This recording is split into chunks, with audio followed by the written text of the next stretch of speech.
เคสบายดีเนาะสำหรับคลิปวิดีโอนี้จะมาแนะนำวิธีการแปลงอาร์ตเวิร์กเนาะหรือว่าแก้ไขข้อความอยู่ในอาร์ตเวิร์ก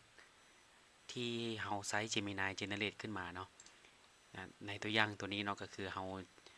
ให้ Gemini แก้ไขขึ้นมาเนาะก็คือมันจะมีภาษาลาวบอกสังเกตเห็นภาษาลาวมันจะบ่ถึกเนาะพื้นฐานสำหรับการออกแบบแล้วก็ตัวอื่นคือกันเนาะมันจะอ่านยากอ่านบ่ได้เนาะซึ่งมันจะมีวิธีแก้ก็คือเราจะใช้canva.com เนาะเราจะใช้เครื่องมือที่เป็น Canva ตัวนี้เนาะหลังจากที่เรา generate รูปภาพหรือว่า generate poster ขึ้นมาแล้วเนาะเราก็ทำการดาวน์โหลด artwork เนาะหลังจากที่เราได้รูปเนาะเรากลับมาที่ Canva เข้าไปที่ canva.com เนาะแล้วก็ทำการเข้าสู่ระบบเราสามารถกดเข้าไปที่create เนาะอยู่ในมุมด้านซ้ายตัวนี้เลยกดเข้าไปที่ create เนาะสังเกตเนาะอยู่ในตัว quick action เนาะมันจะมี magic layer ตัวนี้ขึ้นมาเป็นเครื่องมือใหม่เนาะที่Canvaเพิ่มเข้ามาเนาะเราก็สามารถกดเข้าไปที่magic layer ตัวนี้ได้เลยมันก็จะทำการให้เราอัปโหลดรูปเนาะอัปโหลดรูปที่เราจะต้องการแก้ไขเนาะกดที่อัปโหลดจากนั้นไปเลือกเอารูปที่เราอยากแก้ไขเนาะกด Open ได้เลยระบบ AI ของ Canva เนาะก็จะทำการสแกน Object หรือว่าสแกนวัตถุต่างๆที่อยู่ใน Artwork เพื่อให้เราสามารถแก้ไขได้เนาะโอเคได้แล้วนี่เห็นบอกมันก็จะแยกเป็นส่วนๆแบบนี้ให้เลยเนาะบอกว่าจะเป็น Text หรือว่าเป็น Object ต่างๆเนาะจะแยกเป็นกล้องแบบนี้ให้เราก็สามารถแก้ไขข้อความได้เลยเนาะตัวนี้มี AI เนาะตัวใดที่เราบ่ต้องการเราก็สามารถลบออกได้เลยเนาะ AI 101เราก็สามารถลากแล้วเราอัปเดตเราพิมพ์ไม่ใส่ได้เลยเนาะเราจะใส่เป็นภาษาลาว AI 101อันนี้คือการเนาะพื้นฐานสำหรับการออกแบบ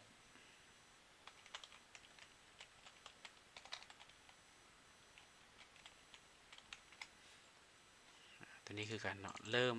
ตั้งแต่ AI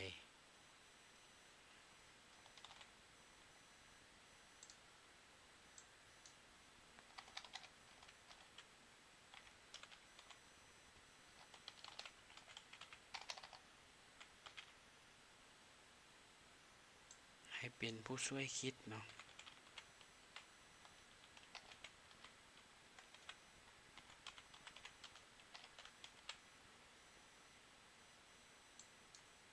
บางคำเนาะบางคำเราก็สามารถแก้ไขได้เลย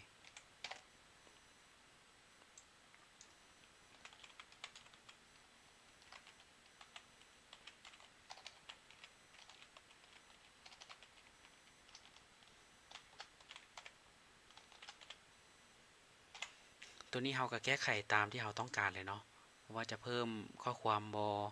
เราก็สามารถเพิ่มเทคเพิ่มอย่างต่างๆมันก็จะมีtool ที่อยู่ด้านซ้ายของ Canva อยู่แล้วเนาะแต่นี่เราอยากเปลี่ยนแต่คอนเทนต์มาก็สามารถแก้ไขได้เลยอันนี้ก็จะเป็นเรียนรู้พื้นฐานการใช้งาน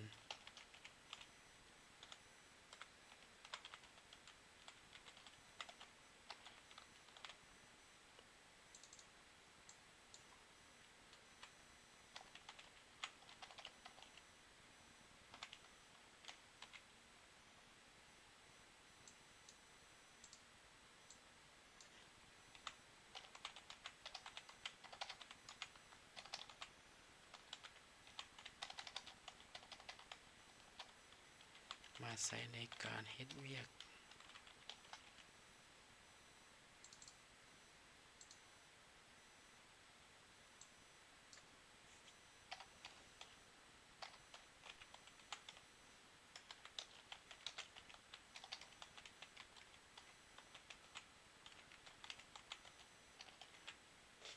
ตัวนี้คือกันอันนี้ก็จะมี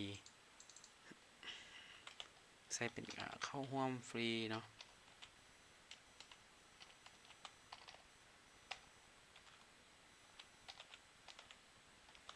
ฟรี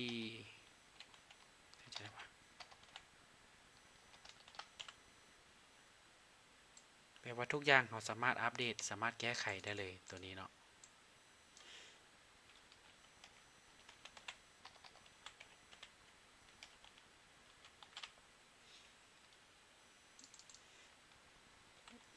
สมัครเลยเนาะนอกจากที่เราแก้เทคได้เนาะเราก็ยังสามารถอัปเดตบอกว่าจะเป็นเรื่องของสีต่างๆเนาะสีของข้อความเราก็สามารถแก้ไขได้ใส่สีอย่างบ่เนาะก็เพียงเท่านี้เนาะเพียงเท่านี้เราก็สามารถอัปเดตอาร์ตเวิร์กของเราได้แล้วเนาะโดยที่เราบ่ต้องไปเจนใหม่ว่าให้ AI เจนภาษาลาวให้ถูกต้องไม่อย่างต่างๆได้เนาะแล้วเราก็จะมาใช้ Canva AI ตัวนี้มาแก้ไขได้เลยเนาะจากนั้นเราก็ทำการexport ออกได้เลยดาวน์โหลดเนาะไปที่ดาวน์โหลดแล้วก็เอาเราจะเฮ็ดเป็นรูปตัวนี้กดดาวน์โหลดได้เลยเราก็จะได้อาร์ตเวิร์กที่มีการแก้ไขภาษาลาวเกิดขึ้นแล้วเนาะสำหรับคลิปวิดีโอนี้ก็จะมีประมาณนี้เนาะ